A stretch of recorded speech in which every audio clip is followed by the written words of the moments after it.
Parents strongly caution the following programs are intended for mature audiences over the age of 18. These programs may contain some material that many parents would not find suitable for children and may include intense violence, sexual situations, coarse language, and suggestive dialogue.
Hi, ladies. Hello, ladies. Episode 7. For a second there, I was Onyx. Onyx was Sapphire. I was Sapphire. Yeah. Oh, were you Sapphire? Oh, okay. We were all kind of confused, were we? Yeah, because then that means Sapphire was gonna. Look, it's not going to be perfect every time. I'm trying here, all right? What? Hey, because Sapphire can totally run the show, right, Sapphire? Totally No. Sapphire. Yeah, No, not tonight. Not No? tonight. Oh, okay. All right. Well, tonight we are doing the book Corrupt. That was. Are we doing Corrupt? Yes, it's correct. Yeah, That was my Corrupt. pick. Okay, good. I got lost there for a minute. We are doing Corrupt. It is a Devil Knights book, one by Penelope Douglas. I got lost there for a minute, ladies. I'm so sorry. That's okay. That's No where- judgment. None at all. So, did you notice when you were first looking at the book that it gives you a playlist of the songs that they talk about in the book, and that you can I did not.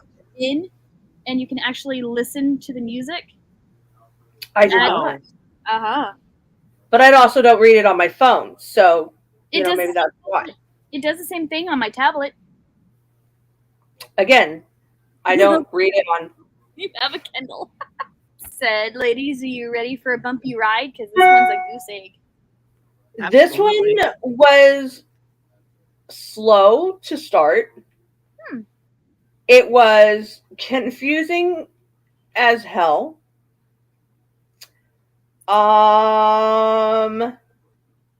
I loved the roller coaster that it was. I really did. This was right up my alley, and you guys know that I'm not into like the mushy, smushy books. But this, for me, had enough action and enough interest in all of it. There's one scene that I was not expecting to happen. And Hey, Penelope. Hey, Penelope. this quickie. I don't know if you had gotten to there yet, Onyx. It's a shower. It's a sauna scene. So I don't know if you're there yet in your book. No? Nope. Ooh. That one's spicy. That's I spicy. just Yeah, finished. that's a bit spicy. That, Onyx, Yeah, how far, just I know finished. you were super busy this last week. How far did you get in the book? I just finished the scene behind the waterfall. oh.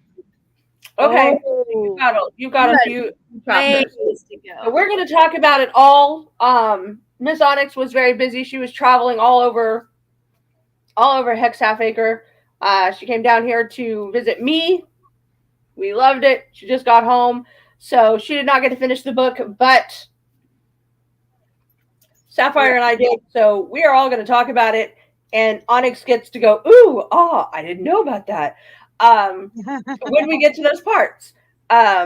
It does get better, Onyx, so you will have to finish the book. It does get better. You do understand a lot more because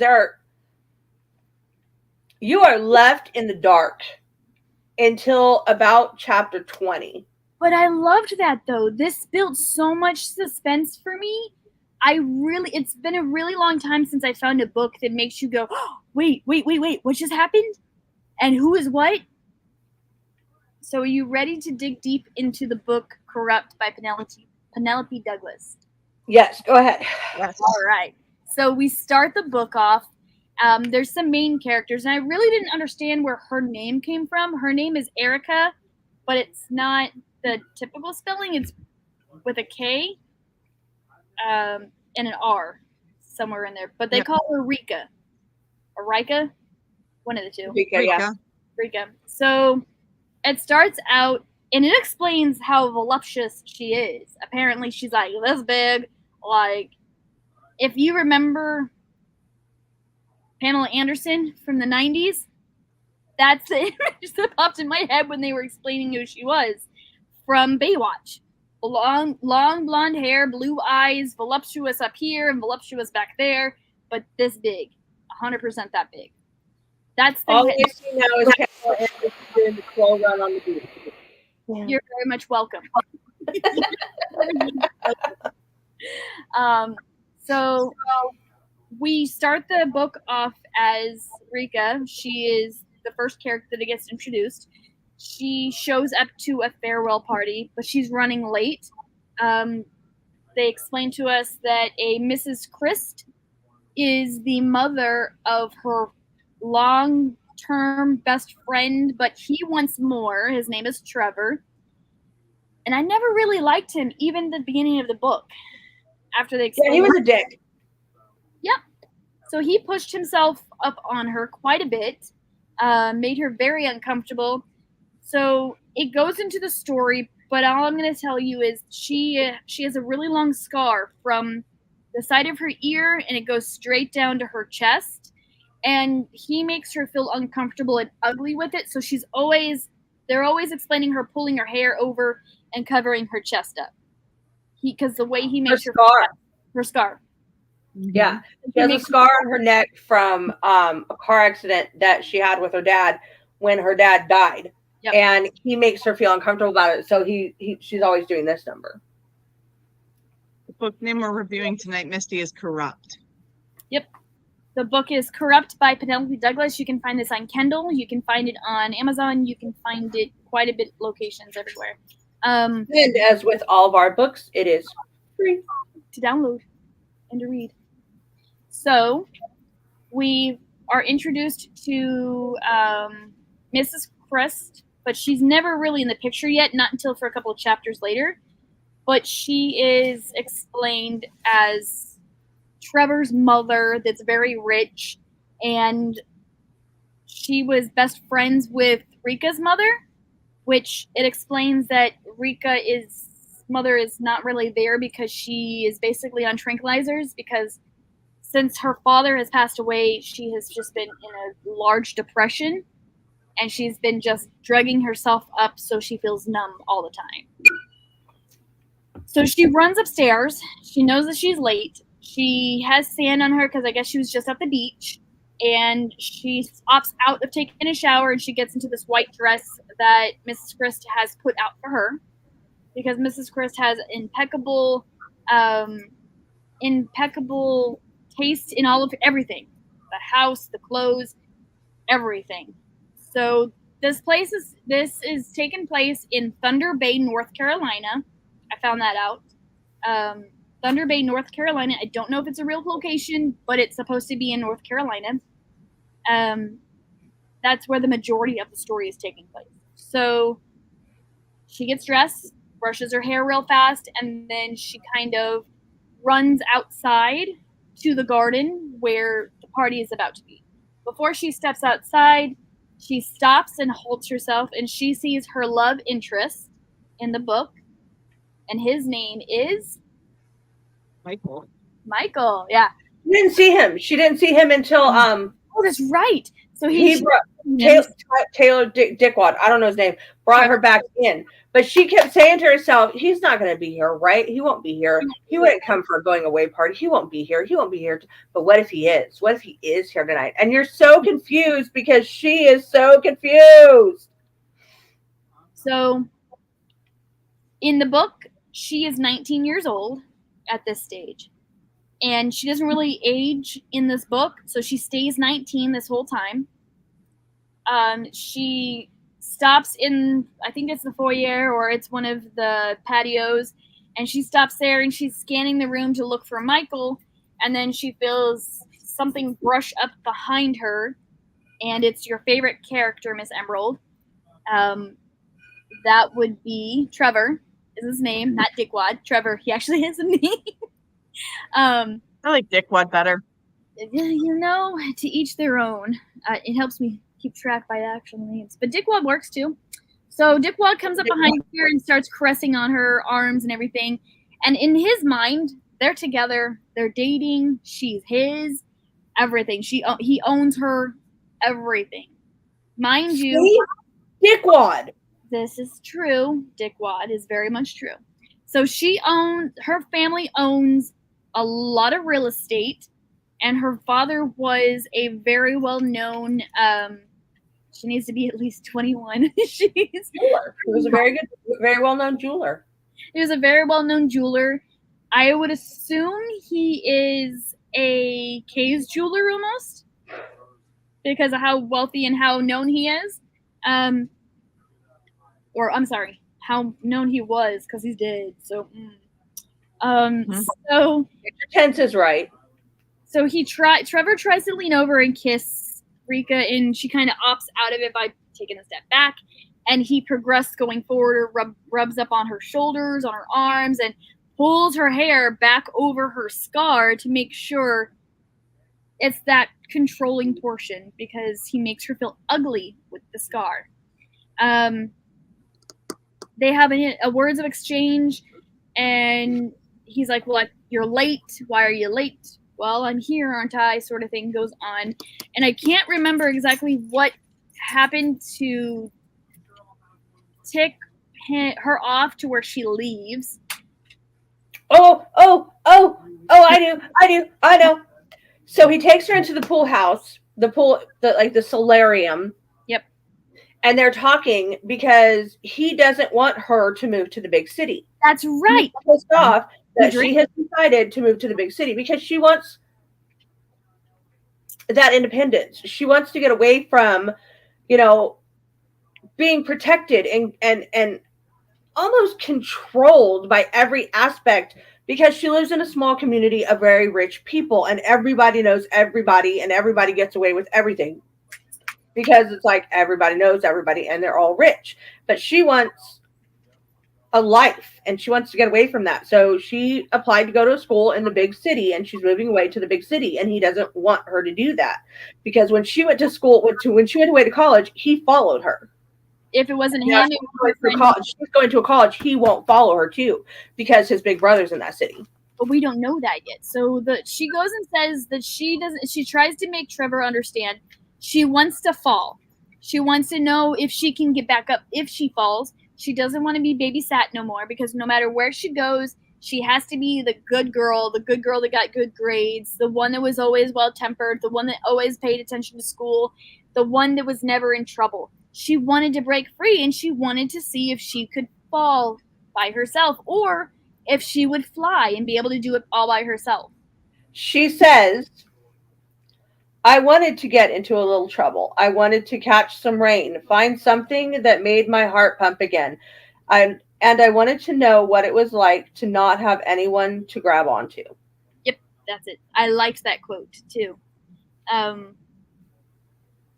So to me, it's very much of the beginning portion of this is very much a come to age story, because I think everybody wants to be able to see if they can walk by themselves, see if they don't need anybody around, because she explains it as a catch net.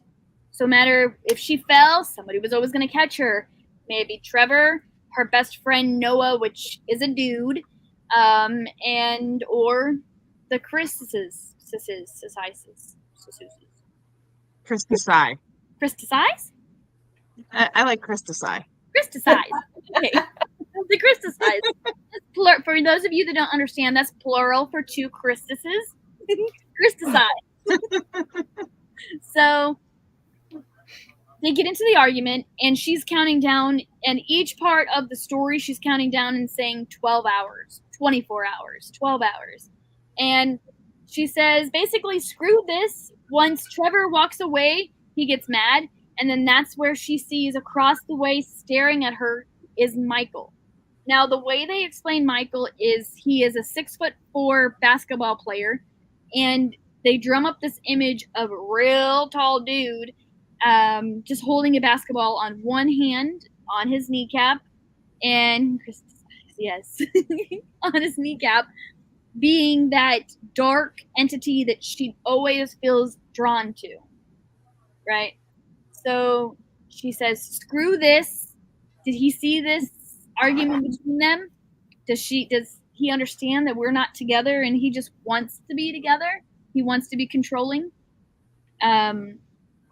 So she goes and finally decides to leave.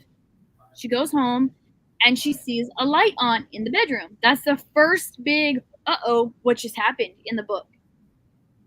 So she goes upstairs and she sees a candle lit, and she's like, I would not have done this. Mom's still asleep. She's in her bed. Beyond that one. The Christicize, yeah. I saw that. So she goes towards the window and she sees the candle still lit, and she knows it wasn't it wasn't the waitress, it wasn't the maid of the house, because she was on vacation, and Mom was asleep. She's comatose in the bed, making sure she's still breathing, apparently. She finds a small wooden box next to the window. She goes towards the box and she says to herself, I should be scared to walk up to this box that obviously was put here by somebody else. And she goes to the box and she opens the wooden box. Emerald, what was the note that it said in the box? Something of like, be aware of a patient man. Beware of the patient man. So inside the box, after she finds that note, is a Damascus knife. If you know what Damascus is, it's the layering of different type of metals that has been flattened out, and it gives it that wavy look on the knife. It's that really pretty ones. There's a lot of like Old Testament things towards that, but they're really cool. When I see them, I always think of like old Ireland or old Scotland knives, because it has the different metals into it. Because it just takes that to create them, and I'm getting sidetracked on a knife. So, back to the book. I want to see the knife. The Right? knife, I want to see the knife. I do. So the knife kind of goes through the whole story, though, so it's a really important piece to keep track of. So she puts the knife down back into the box, and she looks out the window. She sees 3 men in 3 different masks, and she knows the masks. But at this point in time in the story, you don't know who they are. You just know that they're random men in masks that are very creepy because they were in all dark. And she gets scared and she blows the candle out and she goes, they can't be them. It can't be them. They can't be out. They can't be here.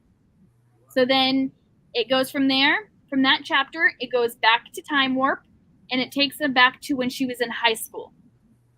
So this book kind of does that because I feel like if she started out with that story at the beginning of when she was in high school, it wouldn't progress it and make you stay into the book as it did. Right? Mm-hmm. So by doing that time warp, it made it pretty good to follow. And it wasn't just a time warp for Erica. Michael time warped as well. Because this is not only her story, it's his story as well. And I liked the banter between those two. The chemistry that she built inside the book was great, I thought. But I like those suspenseful movies and books. This is a very suspenseful book, that's for sure. It very much is. I can't tell you how many times I messaged the ladies going, WTF, I'm so confused. And see, I didn't get confused, but I think it's maybe because I love those murder mysteries and I love the whodunits sort of thing.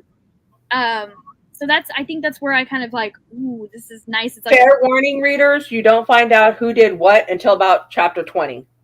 no, And there's only way 26 books, later. 26 chapters. I think Way later. Way later. She says, no, it's way later. There's only 26 chapters. No, this one does not. No, this one has more chapters than that. This one has.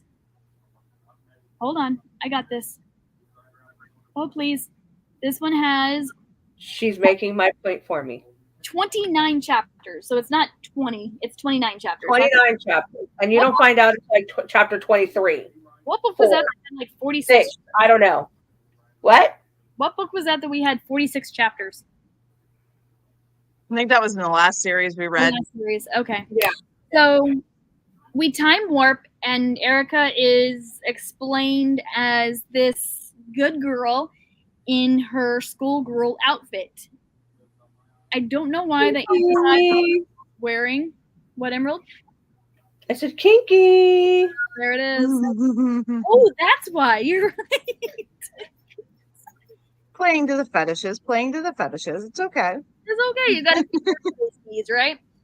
So she is wound up in class, or no, before class, she runs to her friend Noah, which is, I guess, friends just as long as Trevor has been. They've been inseparable.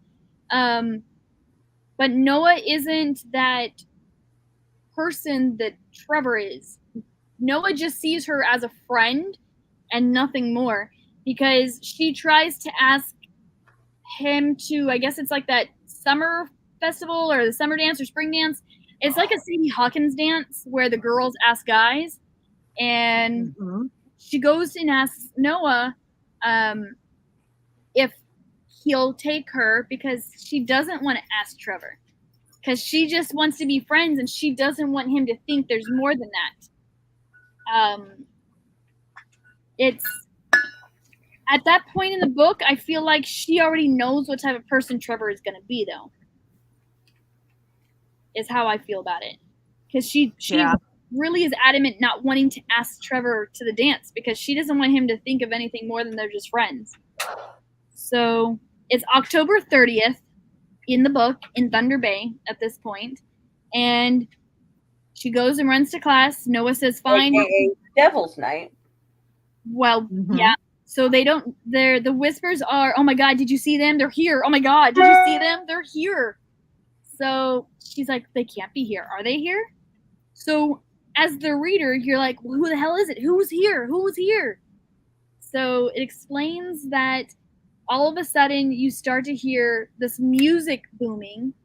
It was, what was that first song? Wait, I got this. The song was Breathe to Life by Florence and the Machine. That was playing in the background as it's going over the whole loud system. Now this part I found real creepy. It I don't know how to explain it otherwise than besides really creepy and keeping it out of the verbs that we can't use on these platforms. The guys are in their 20s at this point in time. I think they're 21 at this time, and she's only 16. Or no, he's 19 and she's 16, because there's a 3-year difference. And they're just out of high school. This is like their first year out. All these guys come storming through the school, and they're known as the Four Horsemen, because there's 4 of them. There is Kai, Will, Michael, and Damien. They have their own personalities, but Damien is the psycho, 100% the psycho. But it explains at the end why he is the way he is. They were the kings of the basketball team for their years in high school. They were known as the Four Horsemen because, I mean, they did everything together. They were best friends. They ran the school and they ran the basketball team, and they did like nobody could tell them no. Nobody could nobody tell them no. The cops couldn't tell them no. Their parents couldn't tell them no. They did whatever they wanted to. And this being October 30th, it was called the Devil Night. And they went into each of these classrooms, which is really creepy.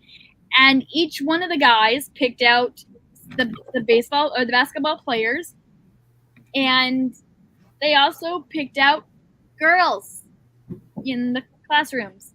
Well, now, okay, to be fair, okay, they picked out the basketball players. The girls were just kind of like, teacher, can I go to the bathroom? Cool. Grab all their stuff, and they literally walked out. I'm going to go to the nurse's room. Awesome. Grabbed their stuff, and they walked out. The girls were not chosen by the Four Horsemen. They weren't told no. So yeah, Right. the kicker is Michael walks up and stands right next to Rika. Now, Rika always has been infatuated with Michael. Michael is the older brother of Trevor, and Michael liked her and he always noticed her, but because of the age difference, he never touched her. So Right. she didn't care about the age difference. brown cow. Exactly. years sort of thing. So he stops in the middle of the classroom and he stands right next to her and he's eyeballing her out the side of his mask. The teacher real quickly stands up and says, "You can't take her. She's not 18. She's only 16. And Michael turns around, looks at the teacher. The teacher sits down quietly and waits for him to mosey on. He stays there for a couple more minutes and then he turns around and leaves. As he's leaving, the music cuts off because that was the end of the reign of terror for the Four Horsemen. Now, was it though? But wait. Was it? So he goes and they leave and they're starting towards the cars, and she's the good girl. She turns to Claudia, which is one of her friends, and says, "Can you take my book home? I'll get it from you on Monday." Claudia's like, "What are you doing?" She's like, I gotta go to the bathroom. So she goes and asks the teacher, "Can I go to the bathroom?" He never suspects anything because she's always the good girl and she's always done right and she's never done anything wrong. He allows her to go to the bathroom. So instead of going to the bathroom, she books it out the front door and walks really fast towards the parking lot. She is very, very sneaky at this point in time. So she waits. She's walking very slowly and she hides behind, what is it, a G class, I think they said, on an Escalade G class. And she waits for the car to start pulling away, or at least everybody pile in, and she snuck into the back of the trunk and laid there. And we know she laid there because it says it's rocking her back and forth. Dude, I would have fallen asleep. Well, I mean, no, because she wanted some goodies. I don't care. I still would have fallen asleep. Well, I'd have looked up at the destination, but I'd have fallen asleep until we got there. She wanted some goodies, and she wanted to know what everybody was going to be doing. So, at that point in time, the car starts speeding up really fast, and they finally come to a halt. But after they did a whole bunch of twists and turns and everything, and this is the first couple of chapters. It leads up to a lot of stuff. But we're going to have to leave it there because obviously we're going to a commercial break and we will pick it up after that. And then we will pick it up after that. Mm-hmm.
So I'm going to start into this a lot because there's a lot to cover, and we only have 30 minutes to go. There's a lot of stuff that I'm going to leave out.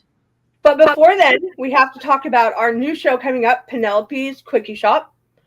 It will be on Wednesday night at 8 p.m. Central Standard Time, 9 p.m. Eastern Standard Time. I'm going that way, not that way. However, its premiere show is going to be this Thursday, June 27th at 7 p.m. We do have a special guest. Super excited. We also have Sound Injection, which is normally on Friday nights, 8 p.m. Central Standard Time, 9 p.m. Eastern Standard Time. That one is also doing a special show on Thursday night at 8 p.m. Central Standard Time with Nightmare Empire. We have Taste of Rock and Roll coming to Monday nights. We don't have a set date on that one as of yet. Of course, our show every other Tuesday, 8 p.m. Central Standard, 8 p.m. Got that, Onyx? 8 p.m., 9 Eastern. Got that? Okay. Just making sure. I got it. Write it down. And then we have Hellfire Radio. As you guys saw, we are accepting music for Hellfire Radio. Send it in so that we can add it to our playlist, and our DJ, Big Will play that music for you. You got that, Onyx? Write it down. Yeah. Write it down. Write it down. Your notes. Okay, so there's a lot to cover. So there's a bunch of things that I'm going to skip because this book I really think is one of those books that you really need to go out yourself and read to get the whole feel of the book. So I think I'm going to skip over the whole, I don't know, because, okay, so she gets out of the car and she appears and she realizes she's at a church, St. Killikin's. It's a church that has been ran down and that nobody has used in a very long time. She starts to peer into the window and she sees men fighting. So it's a fight club because nobody talks about Fight Club, right? That's the rule number one. And then she notices people going downstairs, and downstairs is some catacombs. And what happens? Well, and what happens downstairs, I'm totally not going to bring up. I want you to read the book for that part because it's kind of ooh. But what I will say is that Mike walks around behind her, and Michael realizes who she is very fast, and she realizes who he is, and she says, "What, are you going to tell me to leave because I'm too young?" He goes, "No, you're here now. Let's go." He puts a bandana, or not bandana, her tie around her eyes and blindfolds her and has him follow her through the whole church. Now, things happen. So I jump out of there, and Trevor shows up and ruins the whole fun that she was having, snatches her up and runs and drags her home. So when she leaves there, then it flashes back to forward time, right? So it flashes back and she realizes that she has to go into the city, and this is present time. And in the city, she rented an apartment. She was very excited to leave. She has her own car now. She's able to go and drive where she wants to go. And she realizes, I think it's called the Declara? What's the apartment complex? The Declara? Something like that. It's something like that. She gets a tour of her place, but she's expecting only a 1-bedroom, 1-bath apartment. And she's super excited because she gets to go and get thrifted stuff because she's never been able to have thrifted stuff, which I don't know what that's like. So at a first apartment, she wanted to have thrifted stuff such as thrifted chairs. She wanted to be able to paint her own rooms. She wanted to make it her own. She wanted to be that struggling college kid. But the way the Christs are, the Christicize have popped in and set her up for a 3-bedroom, 3-bath penthouse, and it's in the sky, and she loves the view, and it has a balcony that she can overlook the whole city when it sparkles at night. the person walking her around says this apartment on the other side is empty and vacant, so you're going to be the only one on this apartment floor. Above you, though, is one person or a gentleman, and he likes his space. Let me get her. Oh, this is true. So it's a one person up there that she's thinking it's a family, because if it's a large space like that, it's got to be a family guy. But then she goes and says, well, no, because he said a gentleman, not a whole family. So she starts hearing ruckus after the guy leaves, and she starts hearing scratches and moans and a whole bunch of noises. And things are obviously happening in that vacant room, and she starts to freak out. So she grabs a kitchen knife, and she goes to this other door, which is a fire escape, but it's always locked. She peeps her head out the door, and she hears more moaning and groaning, and then all of a sudden she hears, no, not that, please don't. And she steps outside, and the door closes behind her. She has the knife in her hand. She says to herself, I don't know why I have a knife, because I'm not going to be able to do much with it. So, she freaks It's a out really about good thing this wasn't a horror book, because she'd have been dead. Oh, yeah, definitely. Just Well, saying. to be fair, she should have been dead in like scene 1, because she's the blonde, skinny, good-looking woman. Yeah. To be That's fair. fair. Needless to say, she does the blonde, skinny, good-looking thing, and she runs downstairs, absolutely terrified because she can't get back in, and she runs into Michael and his girlfriend. Before that, though, the reason why she keeps continuing to run downstairs is because she hears stomping behind her. There's somebody jumping from ledge to ledge to ledge. So she freaks out even more, and she screams, and then you're right. She then runs into the front room and smack dab into Michael.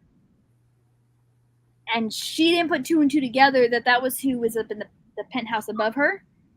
And he's just coming back from this party that he has this girl. Her name is Alex. You'll find out that she is a lady of the night. She is not. She's a lovely escort. It's a lady of the night. She is a lovely escort. She is a dirty Diana. She is a lovely high-paid- escort. I see what you did there. She is a dirty Diana. She is the lady in red also. Come on. She is, because most of her dresses are all red. That's not the point. She is a lovely lady of the night. But still, nevertheless, the lady of the night. But she's very particular about her people that she sees. She wants to be influential, and they want them to be rich. I guess. But she plays a very good chess piece in a later chapter of the book. Oh, yes, at the party. Oh, Yeah. Nose goes. Okay, so he tells Alex to run upstairs. He'll be up there soon. And Michael goes to the desk office, and he goes and grabs keys from the desk cop, which she had called down before, and he was never there. So she was freaking out because there's nobody there. So he grabs the keys from the guy, and he takes her upstairs, looks through her whole apartment, and she's freaking out. She's like, well, how did you know this was my apartment? How did you know I left my keys in my room? What's going on here? You've never noticed me before, but now you do? That's kind of crazy. So a lot of things happen after that. You're only in chapter like 3 or 4, and you got 20 minutes. We gotta.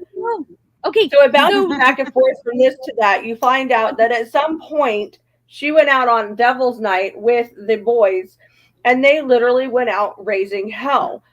Each one of the boys got to choose their hell-raising item. So they took her and they went to a house, a drug house, and they set it on fire. They went to the mayor's house, and Damien did the dirty with what was supposed to be the wife, but it ended up being the 16-year-old daughter. No, she wasn't 16. She was 14. Oh. Okay. Because they got her on they got him on statutory. Which is at 16. It literally says in the book she is 16 years old. I thought it said it was 14 because she was No, younger. she is 16 years old at the time. And then it says that they were going to go get something to eat because everybody was hungry. And as they were going up, she stops because the new captain of the football team or basketball team is there. And then she has to tell the guys about how the new captain and his girlfriend drugged her and she was almost raped. So then her prank was to seduce them and get them into the bathroom and then beat the shit out of them, but she doesn't get to beat the crap out of them. She almost does. I mean, she does pretty damn good. And then the guys come in and pick it up from there. And then the next one is that they are going to burn down this witch's hat gazebo thing that the other guy, that one of the guys, Will, has a crush on the girl that made it. So I need to explain a lot of triggers in this book. Several triggers. If you are uncomfortable with certain things that people do to others, there's a touch of that stuff in here. There is a touch of, there's a lot of violence in here. There is a lot of manipulation in here. It tells you flat out at the beginning of the book that if you're uncomfortable with such things as it, and it doesn't say it, it touches it at, I don't even know how to say this stuff. I don't even know if I can say that stuff on here. But it is a lot. There are themes of essay in the book. Yeah, the boys are planning on getting back at her for something that they think she did. And throughout the whole book, you're sitting here thinking, did she do it? Did she not do it? What happened? What was it that she did? Could it have been that? And you're going back and forth throughout the whole book. And it's explaining like what happened on Devil's Night. And then, you know, like where they're at with their revenge, because 3 of the boys went to jail. So Kai, Damien, and Will went to jail. Now, Damien is the one that got the harshest punishment because he did sleep with the girl that was well underage. 16, correct. I don't think she was 16. I think she was like 15. Oh my jeez. Yes. Was 16. Go on. And We don't have time for this debate tonight, ladies. So they all get 3 years and they get out. And the reason why they think it's Rika is because Michael planted it in their head because she left the party that they were at in Will's jacket. And the cell phone was missing from Will's jacket. The cell phone that they filmed everything on. Not everything on. They were stupid because they recorded all their crimes. That's the first thing is there's no evidence, there's nothing happened. If there's no body, you didn't kill anybody. Sort of thing. I don't think that works, but it works. So it skips around a lot, and there's a lot of torment that they do to her, and eventually they find out that she was not the one that did it. I don't know if I want to say who did it. We're not going to say who did it. We're not going to say who did it, but what ended up happening is that there's a big fight in a kitchen, and Damien gets that stabbed. Damascus knife comes in handy. Damien gets stabbed in the side with the Damascus knife that Rika was given, and the person that gave the knife to them or to her were the guys. Why they did that, I have no clue why they did that. So there was a fight, there was a scuffle. She runs out the door, and it's pouring down rain. Now, the way they describe that the house is sitting on an edge cliff, so there's nothing behind it but trees and this cliff. So she has nowhere to run. And she is never put down on a fight or a challenge. She has always come up to the challenge. So she walked right back inside and called all of them out. And then after some talking and some deduction on it, they found out who did it and who really did it. And I was shocked when I found out who did it, because there's a whole scene that at the end of when they flash back to her young age, where they take her out into the woods, that scares her. Emerald, you know what I'm talking about? Yep. They scare the hell out of her because they don't want her around. She's not supposed to be around. She's too young. She's just a woman, and she's only good for one thing and one thing only. I mean, that according to Damien, that's what they're only good for. So it eventually goes to where Damien leaves for about a week. He vanishes, and that week while they're gone, Michael and Rika finally start to have this connection that she knew was there, and he was denying this whole time. And he finally told her, or there's, I'm not going to say the sauna scene, but there's a really big sauna scene, and let's just say Kai was feeling inadequate this whole book because he got out of jail and he never looked at a woman. He never thought about a woman. He didn't have a crush on any women, and he doesn't think he was who he was, and he didn't think he could be loved anymore. So they find themselves in a sauna with Michael, Rika, and Kai. Now the reason why Rika and Michael were in the sauna is because, come to find out, Rika loves to fence. Her father told her that, does he like men? No. No.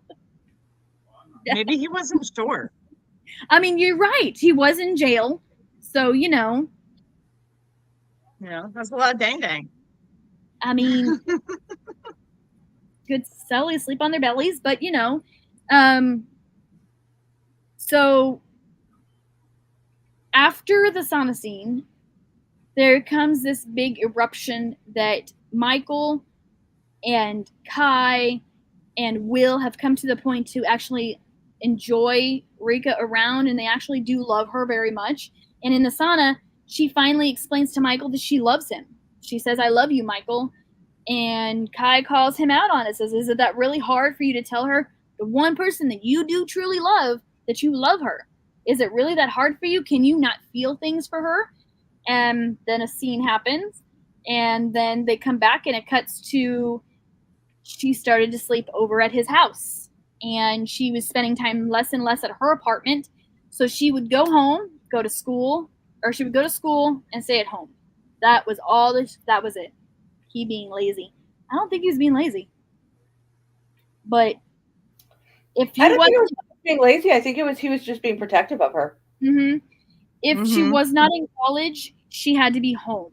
And there's a reason why she was being protective, because I can't tell you. That's why. You'll have to read the book. So there's this really big scene at the end of the book, and it reminds me of like those really big 90s ending movies where there's a big boat chase, and if you don't save the girl, she dies. And if you don't save your best friend, who are you going to choose? The girlfriend or the two friends? One has got a broken rib on the floor. The other one is tied to a cinder block on the other side of the water or the wall of the boat. Who are you going to save first? So Michael has to choose between the girl he loves and his two brothers. They're best friends. They're brothers. The person that turns out to be the bad guy ends up pushing the cinder blocks over the railing. Michael shoots 3 bullets towards the bad guy and jumps over the railing and dives down and down and down. And he describes that Will is just going farther and farther, and it's harder for him to get to him. So he grabs Will. He tries to pull him up, but the cinder blocks are too heavy and they're going down too fast. I can't see. This isn't the first time. Oh, God.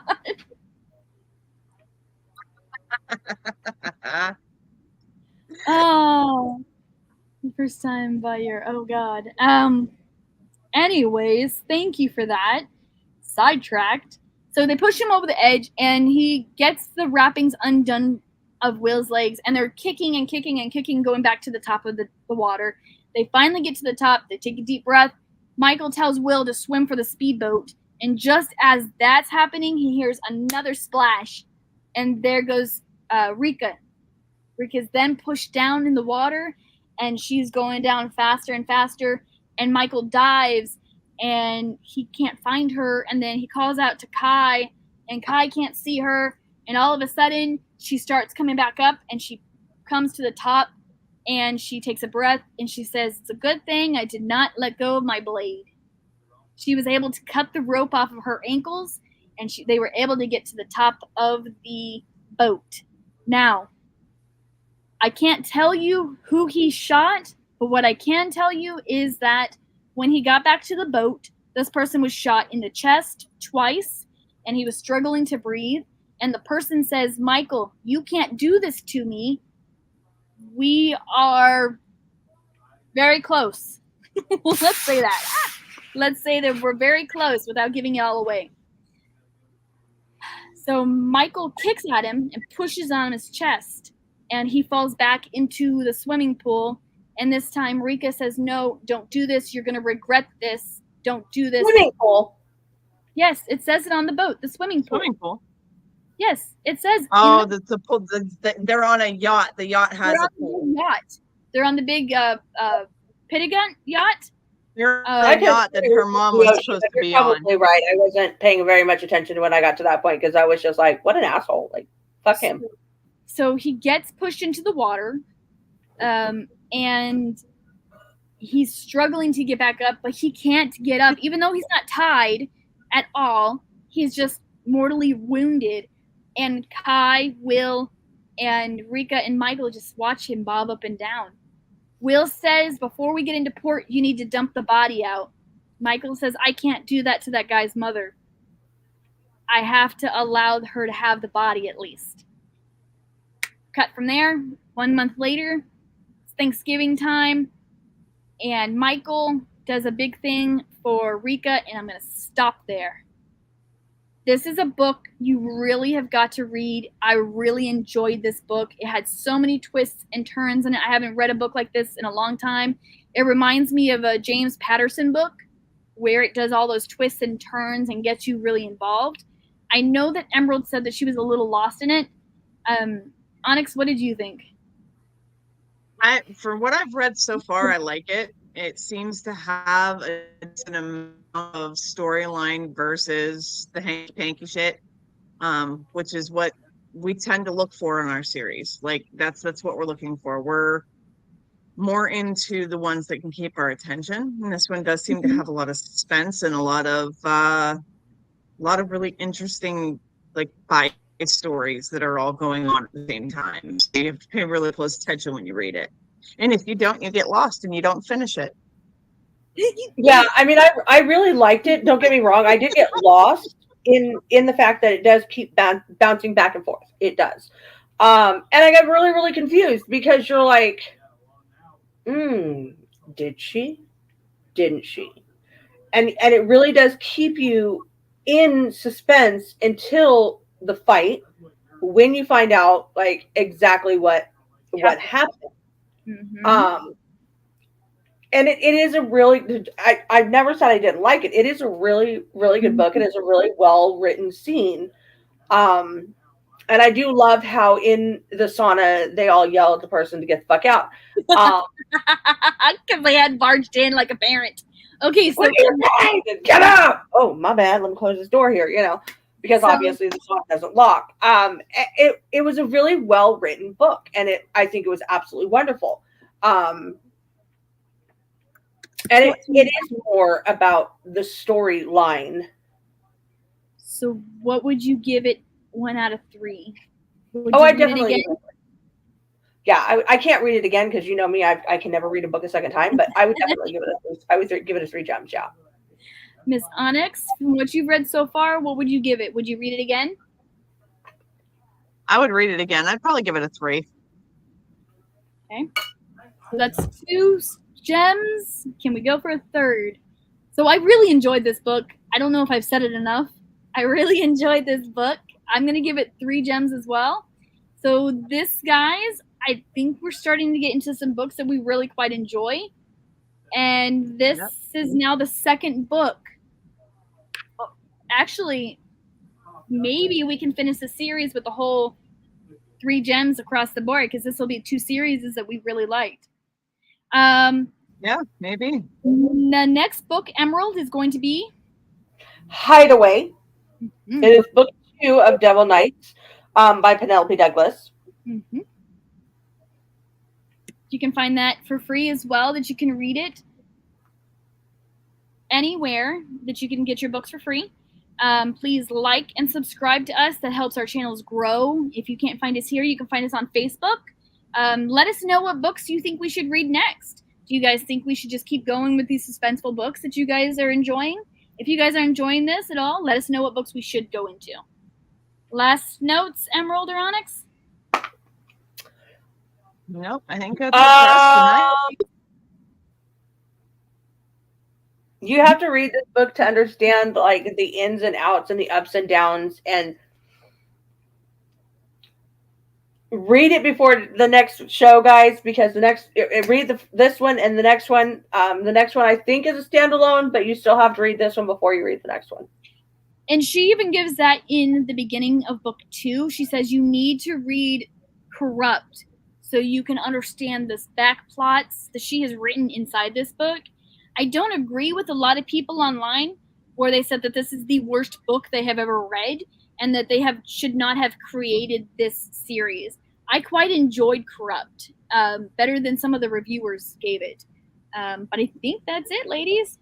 I don't read reviews for that reason, because I never about movies or books, because a lot of the things that, everybody's like, oh, this is the best book ever. And I read it and I'm like, did we read the same book? why did I even bother reading? We've had a few of those on here. Yeah. For example, the Baton Rouge Vampire series that we read. That was trash. It was 5 stars across the board. All of the reviews said it was such a great book and it was such an amazing series. It was straight. And we couldn't even give it 1 star. It's because it was trash. It was. It was absolute trash. So I don't read the reviews, and ladies and gentlemen, we don't tell you to go based off of what we say either. Read the book for yourselves, but for us, it's a great series, and we so far are enjoying it. I mean, I am. So on that note, the next time you will see us will be July 9th at 8 p.m.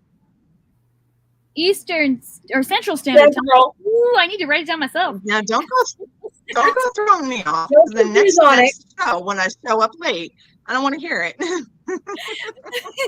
So we'll be there July 9th, and we'll be going over the next book called Hideaway. So Hideaway.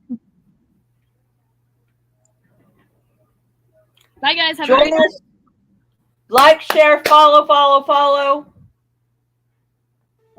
We love you. Good night.